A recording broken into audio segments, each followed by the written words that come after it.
and welcome to Money Chat Now. Money Chat Now is a politically charged stock market pre-show giving you the politics of the day and the biggest moves in the stock market. It is presented with comedic common sense and just the right amount of sarcasm by an expert in financial literacy, and hey, that's me, Larry Steinhouse. All right, today is Wednesday, November 8th. Are you guys hungover from Election Day? Man, am I hungover from Election Day. I am exhausted.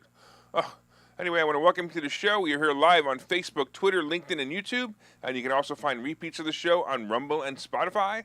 Please search Money Chat Now and Larry Steinhouse when you get there, and you can follow me there. All right, if you'd like to connect, please go to contactlarry.com. That's contactlarry.com. And there you will find my social media connections, my email, and my text message information as well. That's contactlarry.com. Hey, just a reminder, if you're watching online, everybody hit that like button right now. Hit that share button. And don't forget to subscribe to the YouTube channel and like the Money Chat Now page on Facebook. You can also find Money Chat Now and the Larry Steinhouse Show on Spotify, so please go there and subscribe as well. You can also comment during the show live on Facebook, LinkedIn, Twitter, and please say hi so I know you're watching. And if you haven't joined the Money Chat Now fan page on Facebook, please do so and make sure you can always see the show. Hey, if you like the Money Chat Now page, you can still view the show when I'm in Facebook jail. It's the only place I can transmit while I'm in Facebook jail. And, I go there quite often. Anyway, go there, like it, and do what you need to do. On today's show, we'll be discussing the market recap. We're going to be talking about layoffs. They're coming. We're going to be talking about auto loan defaults and also the future of automobiles. So it should be a really good show. Money Chat Now is brought to you by Investor Schooling, and you can attend a complimentary class this Thursday by going to investorschooling.com. That's tomorrow night.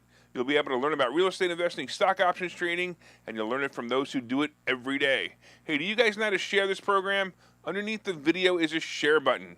Just press the share button and choose from the share now, from the drop-down buttons. I think Mike shared it yesterday, and Peter shared it, and Betsy shared it, and Linda, my wife, shared it. So I thank you. I totally appreciate it. Mike shared it also as well. So share it, please, and let everybody know how much fun this show is. All right, real quick, before we get started, I just want to say a couple of people joining us online right now, as a matter of fact. We got Charles saying hi, we got Bill coming in, and also James coming in, and Jose coming in, all from YouTube, awesome.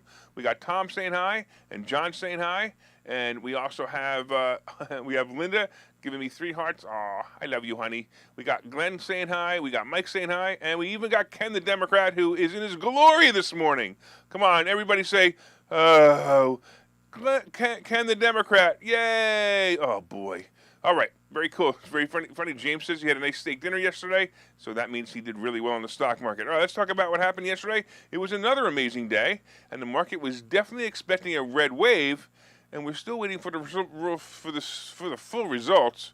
However, here in Pennsylvania, the state will now continue its dictatorship as the race was called last night.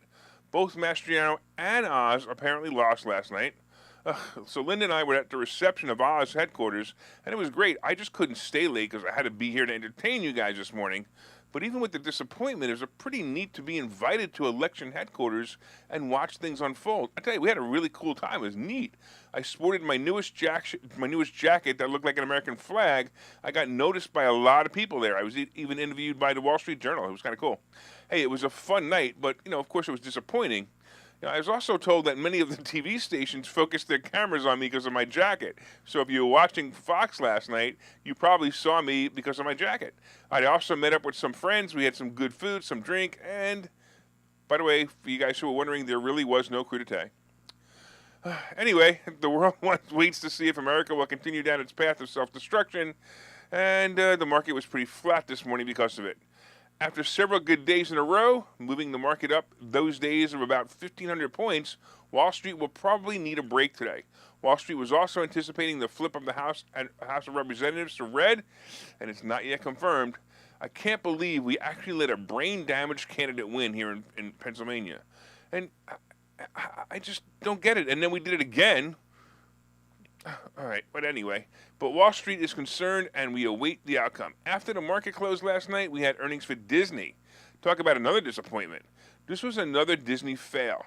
We need Eisner back. The guy who made the people who work at Disney care about the experience instead of caring about themselves. The company's quarterly results missed Wall Street's expectations on the top and bottom lines, as both its parks and media divisions underperformed estimates.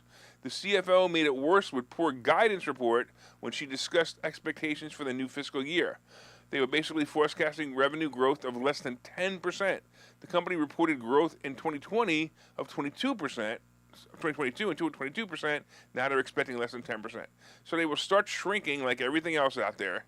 The only good news for them was Disney Plus subscribers had grown more than expected. They now have 164.2 million subscribers. I don't know, the parks fell short of revenue as well. And even with the new systems that make you pay and then pay again and then pay again and then pay again and then pay again when you go to the parks, I don't know, have you seen this yet? Now, to ride certain rides, you have to pay extra. To not wait online, you have to pay extra. It's kind of like annoying. You know, Disney really isn't Disney anymore. And the Disney park experience certainly isn't the same experience anymore. It really hasn't been the happiest place on earth for a really long time. Sad but true. I'm really not a fan anymore. AMC, by the way, also reported earnings yesterday. Once the great meme stock that soared as the Reddit manipulators played with it, the company is now struggling to stay alive. You know, with streaming services and frankly no real good reason to go to the theaters, people just aren't going. However, the company did fill more seats than Wall Street expected, and they also had higher revenue than expected. So how did the stock react? It hardly budged. The consensus is that you can't raise the price of popcorn high enough to make up for 2 years of lockdowns by your favorite Democrat dictators. So wait for the rest of the results today and see if the House flips red and the market will be happy. If not, well, we're all going to need to move to Florida where DeSantis leads the Constitution and not as a dictator like in the blue states. You know, I'm actually a bit cranky this morning because not only did I wake up to the continued dictatorship of this state, but I also didn't win the $2 billion lottery yesterday. You know, $2 billion for the lottery, that's a lot of Lamborghinis for the person in California who won. And yes, just one winner, and they're in California. I wonder who they are, and I wonder what they'll do with all that money. Anyway, before I check the futures, I have to tell you that I think I might have finally figured out how to use Twitter. I was getting bashed yesterday on Twitter because of the picture of me in my flag jacket standing next to the Let's Go Brandon mobile. I have to say, it's like graduating from middle school and going to high school for the first day. It was crazy, but I kind of liked it. It was kind of fun. Anyway, find me there, well, if you want to defend me, because I could probably use it. But let's take a look at the futures. Let's see what's going on right now. It looks like we've got the Dow is down 116. It's going to go much worse. We have the S&P down 11 points, and then we have the NASDAQ down 27 points. It's not a possibility the S&P will go down 111, actually. All right, real quick, I want to say hello to a couple of people online joining us. Boy, a whole bunch of people joining us. I love it. We've got Glenn saying hi, and Mike, and Joe, and Mark, and Art. Oh, Art, you also shared it. Thank you for sharing yesterday. I really appreciate it. We have Deb. We have my brother Seth. We have Mike. And we have Justin, of course. And, of course, Seth, you know, my brother Seth lives in Florida, so he still lives in America. Maybe one day I'll join him there. I just have too many things going on here. It kind of stinks. All right. So let's talk about what's going on with layoffs. As a boomer, I've seen this cycle before. I've seen the ramp up of employees when times are good, the overhiring, and the increase in population in certain companies. I also remember that the cycle of layoff often follows. I've been predicting mass layoffs for about a year now. Layoffs have been trickling in, but now the numbers of unemployed are about to get really big. Today, Meta announced their first real round of layoffs, and they announced it this morning at 6 o'clock. The coming cuts are expected to total many thousands, and they're up to 11,000 employees already that they're going to be letting go today. Holy cow. Wow. I hope they have enough security. Zuckerberg spoke to the company in a meeting yesterday, and he said he was accountable for the company's mistakes. Missteps, he actually said, not mistakes. He claimed that his over-optimism about growth had led to overstaffing, according to people who were in the meeting. First of all, Zuckerberg, you should learn a few lessons from all of this. Yes, you probably did overhire, but that's typical of a company in its growth stages. But you should also learn how to treat your consumer and your advertisers better. Maybe if you stopped worrying about somebody spreading the truth that you've been told to suppress by putting your users in Facebook jail, your user base would grow and not leave the platform and make you money. My orange Facebook jail jumpsuit is getting worn out with all the warnings and Facebook jail time I've spent. Of course, the other problem with the company is that you renamed it Meta. The fact that you renamed the company Meta is the problem. Who cares about the metaverse? Oh, I forgot. You do. You are building this multi-million-dollar playground for you to escape into and forget this thing actually needs to make a profit, and to make that profit, it needs a purpose. So far, that purpose is your enjoyment. So the best thing that can happen to this company is you get fired. Unfortunately, this can happen because you control too much of the stock and too much of the board of directors. Eventually, however, the stockholders will revolt and you will be locked away into the metaverse looking for Neo to escape. Meta's head of human resources, Lori Gohler, announced that employees who lose their jobs will be provided with at least 4 months' salary as severance. Meta currently has 87,000 employees, and now they're letting go 11,000 of them. As you know, Twitter's also planning mass layoffs to about half their staff. And yes, Snap. Apparently Snap is still in business? I know, right? Anyway, Snap has massive layoff also as the company struggles to make a profit. Salesforce was another company that just had massive layoffs as well. And I got to tell you, with my dealings of their sales staff on our account at Investor Schooling, I can quickly tell you that they are terrible. I just don't understand how a company could sell this garbage software and then have no one to help you when you need to help it. It's a total disaster. Anyway, layoffs will continue and a recession will come. It's not only the Fed and the Democrats' fault, but it's also the natural cause of things. The down cycle is here, and soon it will go from bad to worse. Meta stock actually rose in the news. As a matter of fact, right now, I think it's the only stock on my list that's actually up. And it's kind of morbid, but that's the way Wall Street is. Wall Street takes the signs of mass layoffs as an indication that someone is paying attention now. And if someone's paying attention, that could mean the company can turn around. Personally, I don't think Facebook's ever going away. It may evolve into something else, but I think it's here to stay for quite a while. I also think it's a bargain under 100, and that's where it is now. It's going to be a great buy and hold play into the next 10 years, so I suggest you buy it if you're, if you want to make some money on it. Anyway, let's take a break here. We'll see you guys in a minute. Okay, so you thought about buying and selling real estate. You've thought about investing in the stock market, but don't know where to start. Well, what if you could find a place to unlock strategies to master both real estate and the stock market, all without the headache? That place is Investor Schooling, hosted by Larry Steinhouse, an expert in real estate, financial literacy, and the ins and outs of the stock market. You can attend Investor Schooling in person or online 8 times a month. You can and will learn how to make money in real estate, and you will learn mastery of stock techniques such as options and covered calls. You will even get a chance to ask one of your burning questions to the stock options sultan, the master of picks and plays.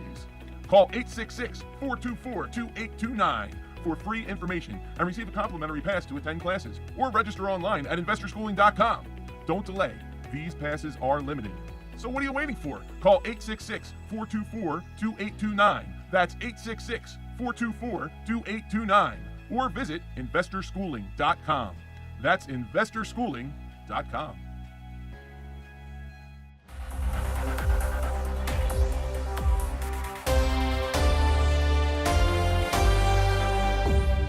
All right, welcome back to Money Chat Now. I'm your host, Larry Steinhouse. And of course, if you would like more information on investor schooling, you can go to investorschooling.com or call 866-424-2829. That's 866-424-2829. I want to welcome you back to the show. We are live on Facebook, Twitter, LinkedIn, and YouTube. And you can also find repeats of the show on Rumble and Spotify. Please search Money Chat Now and Larry Steinhouse on Spotify. Like and subscribe there as well. And if you'd like to connect with me, please, you can go to, if you'd like to connect with me, you can go to contactlarry.com. That's contactlarry.com. I am tired. All right, there you will find my social media connections, my email, and my text message information. That's contactlarry.com. All right, so far, of course, we've been talking about the market recap, and the Dow is down about 112, the S&P is down about 11, and the NASDAQ is down 24. We also talked about layoffs that are coming, and I'm telling you right now, it's going to get brutal soon. Coming up, we have auto loan defaults, and we also have the future of automobiles. And then, of course, coming up after that, we have today's picks and plays. But did you guys hit that like button? So everybody watching, hit that like button. Hit that share button. Hey, leave me a comment to say hi if you haven't already. And just so you know, leaving me a comment is the only way I know you're watching. Please share and like as well. And don't forget to order my new book. It's called Money Hacks. And if you ordered it, please leave a review on Amazon. I'm talking to people who are reading my book. They go, Mike, your book is great. I'm like, that's great. Did you leave me a review on Amazon? Oh, no, I forgot. Come on, guys. Leave me the review, will you? Do it. All right, let's talk about auto loans real quick. As I mentioned before the break, mass layoffs are coming soon. That, of course, brings its own financial problems. However, the average consumer has new problem that's brought on by rising costs of automobiles. Just like everything else, automobile prices went crazy over the past 2 years. The supply and demand problems caused by the scamdemic caused dealers to raise prices on the short supply of cars, and they basically sold them to what could be considered like the highest bidder. Well, several of these people bought these cars on credit with ridiculously high car payments. The average monthly car payment now in the United States is about $667 for a new vehicle and $515 for a used vehicle. That's a huge payment for many. Add that to the increased cost of gas, maintenance, and insurance, and you have some people spending a quarter to half their take-home pay on their vehicle. Now, of course, this is leading to problems, as many Americans are starting to feel the pinch of the Biden economy. TransUnion, which tracks more than 81 million car loans in the United States, reported that the percentage of loans that are at least 60 days late hit 1.65% in the third quarter. This is the highest rate for a 60-day delinquency in the past decade. Yikes. Some of these problems are being caused by loan deferment or loan assistance programs ending. TransUnion also reported that approximately 200,000 of the auto loans that previously took advantage of the pandemic-era accommodations are now listed as 60 days delinquent. About 100,000 accounts that were more than 60 days delinquent remain in accommodation programs. So that may indicate that the problem is worse than being reported. If 100,000 accounts more than 60 days late are in accommodation programs, that means the reporting may be off. Of course, new car buyers are being faced with the problem of increasing interest rates. The average interest rate for a new vehicle loan is now 5.2%, while the average rate for a used vehicle hit 9.7%. Holy cow. I remember getting a car loan for 3% not too long ago. In fact, I had two very expensive cars that were financed at 3%. I financed them because the money was so cheap, and I knew I could grow my money much more than 3%. So the saga will continue and grow much worse. The economy will not get better, it'll only get worse, and then mass layoffs will accelerate this problem. I'm starting to see car dealerships with inventory again. I remember passing by the car lots in the past 2 years, and they were pretty empty. All of a sudden, I see more and more cars in the lots. Hey, if you were able to wait and buy a car, your bargains are coming, and they're going to be coming out of the woodwork shortly. Like houses, cars, and other assets, it's time for bargain hunting, and the bargains are just going to get better and better. Hey, if you want to learn how to get bargains in houses, come see me. I'll teach you how to do that. It'll be great. All right, real quick, before we go into the next thing, we've got some other people saying hi here. Justin saying hi, Tommy saying hi, and we also there's going to be Ken the Democrat says there's going to be a lot of cheap property available in 2023. Yeah, Ken, because Biden has destroyed the economy. Thank you. All right, let's talk about the future of automobiles. All right, after the last segment about auto loan defaults, it's interesting to think about the future of automobiles. Hey, we know that self-driving cars are ready to go, or will certainly be ready for the average American. As I've been predicting, the future will have autonomous cars picking you up at home, confirming you are the driver, and then the rider, I should say, and then off you go with this invisible limo driver. Of course, these cars will need to be electric, not just because of the Biden randomly telling us that all cars need to be electric by 2035, but because the system will probably work better with a charger that the car can plug itself into versus a car getting its own gas. Hey, you guys remember the movie Maximum Overdrive? It's a great movie. Go look it up. It's actually a great movie on a Sunday afternoon to watch with a beer. Anyway, the cars needed humans to fill the gas tanks or the cars would stop. So it's kind of like that. Actually, Maximum Overdrive would be like I said, it's a really good movie to see if you never want to get into an autonomous car even. So come and think of it, a remake of a movie, actually, or simply a movie where the autonomous vehicles run amok, might be really awesome. But getting back to the story, most car companies are turning to all-electric vehicle production. GM plans to be all-electric by the end of the decade, and many others feel the same.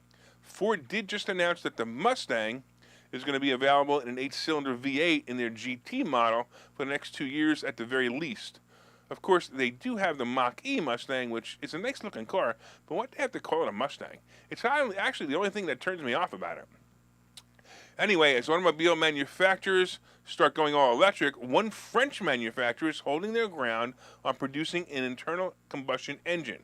Renault sees the internal combustion engine continuing to play a crucial role in its business over the coming years. I have to say, I totally agree with them. I have a few cars that are old, and the oldest one is 1978 MGB, and this car is totally off the grid.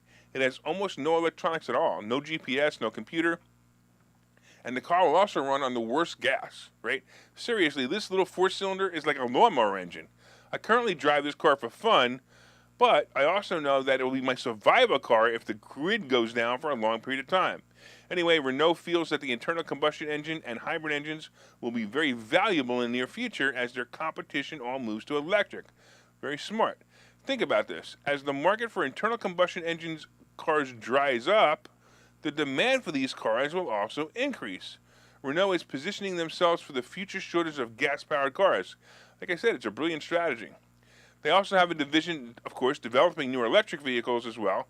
So, by the way, if you're a survivalist, with your food in the basement, your silver birdie in the backyard, and your guns loaded, you might want to learn how to speak French so you can understand the only gas-powered vehicle that will be produced. Repeat after me.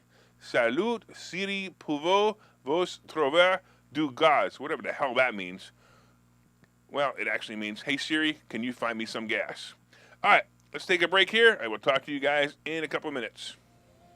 Hi, I'm Larry Steinhouse, and one of the most misunderstood things in America is money. That's why I've written this book. It's called Money Hacks, because everything you think you know about money is wrong. And I'm telling you, everything you think you know about money is wrong. When you read this book, you will learn things about money that you did not know. You will even learn if money can buy you happiness. I have a full chapter dedicated to that. You're going to definitely want to read that. I talk about how to use other people's money to buy real estate. I talk about how to save more money, and I even talk about how to rebuild your credit score in this book. There are 22 amazing chapters in this book. This book is now available everywhere. It's available on Amazon. It's available on barnesandnoble.com. And you can order this book right now, and you'll have it in 2 days, and you'll start learning things about money that you never knew before.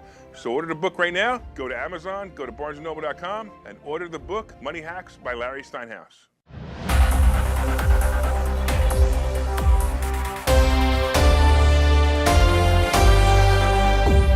All right, welcome back to Money Chat Now. I'm your host, Larry Steinhouse. Hey, you guys know we have a Spotify channel. Go to Spotify and subscribe to the Money Chat Now Spotify channel and the Larry Steinhouse Show Spotify channel as well. That's right, you can subscribe to the channel and listen to all the reports. They're broken out for your enjoyment. Look up Money Chat Now and subscribe. All right, you should also remember that my interviews are also continuing. If you or someone you know would benefit from being interviewed by me, please reach out at thecontactlarry.com or hit me up on Messenger. And by the way, the interviews are fun, informative, and they're great publicity for your business, and they're still free. So have some fun with it, right? We're also looking for sponsors of the show and the Saturday show on PHT Radio. Our sponsor program includes spots here and on WPHT, and also inside our school, too. So we would put you up on the bulletin board as well. Please reach out. Let me know if you'd like more information on sponsorship. All right, real quick, couple of people saying hi. We got Mary saying hi. We got Adrian saying hi, or Adrienne saying hi, right? Looks like we got Mike saying hi, and we got a bunch of conversations going on over there. Cool. So if you guys are watching, read the conversations. They get pretty fun. I can't follow them all, so my apologies. But when you guys get heated, I can only grab one or two of them.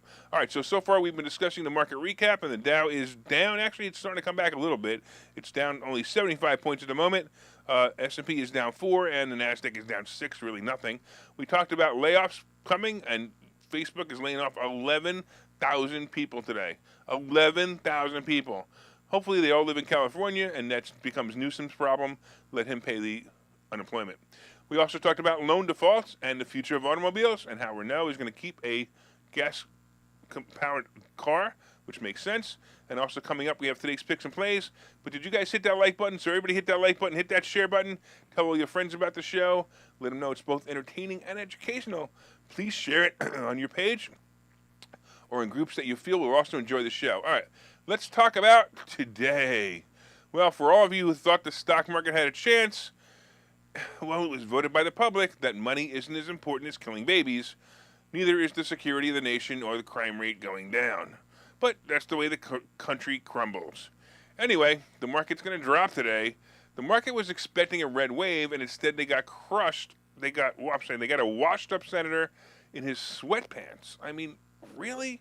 This is what we voted here? All right, look for the S&P and the Dow to drop big today if this counterintelligence voting continues. I did get a small put on the S&P yesterday, and that should pay off nicely today. My suggestion is to hold off a few days before jumping back into the market. Look, I think you should wait for the dust to settle and what the new trend will be. I've said this before, I like Meta and Google at the numbers currently. And by the way, I like Disney if it falls to 75. Disney is tanking right now because of the bad news and the bad report. But if Disney goes to 75, I really think it's a good play. All right, let's take a look at the futures one last time. And it looks like the Dow is down 73, the S&P down 4, and the Nasdaq is down 6 or so. So I don't know what's happening. It just changed a little bit. But I also don't think that much is going to happen until the market opens, and then we're going to start to see major move, and it's probably going to be a major down move. All right, let's talk about the crypto scene. Both Ethereum and Bitcoin also dropped overnight. Bitcoin is now below 18,000, and as I've said before, it's headed to 12,000 and then 7,000 before it either fades away or becomes something useful. Ethereum is also down below 1,200, and I keep saying this as well. Look for it to go to 700 before even considering it. So if you guys are like into Bitcoin, or you think it's Bitcoin, you think holding or whatever the heck it is a good idea, it ain't. You're going to be losing lots of money. I would sell it where it is and buy it back when it hits these numbers, 12,700. Gold and silver are also starting to move up with the recession fear increasing. Gold is actually now over 1,700 again. Now, I mean, gold needs to be over 2,000, but gold is now over 1,700 again, and I actually think it's going to move to 2,000. I think the first quarter of next year, we'll see both gold and silver pushing new numbers, like really good numbers, like gold being over 2,000 and silver pushing 28, 29 again. But right now, silver is pushing 22, and gold is about 1,700. So not a bad investment if you start to get into it now. The Treasury bond pulled back a bit to 4.12%, and the average mortgage rate is still about 7.8%. I'm telling you, it's going to be an interesting time coming in. Oil is about $88 a barrel, and will soon start to rise. The average gas price is moving up. It's now $3.90. Oh, just wait till next week, when it's $4.25, because that's pretty expected, because now Biden has no excuse to steal our reserves anymore. All right, I want to thank you for watching Money Chat Now. We're here live every morning at 7:30 on Facebook, Twitter, LinkedIn, and YouTube. And you can also find repeats of the show on Rumble and Spotify. My name is Larry Steinhouse. I'm the host of Money Chat Now. I'm the CEO of Investor Schooling. And remember, we have a class tomorrow. So tomorrow night, we have a class. Go to investorschooling.com and sign up there. But if you want to contact me directly, you can go to contactlarry.com. That's contactlarry.com. And everybody, make it a profitable day.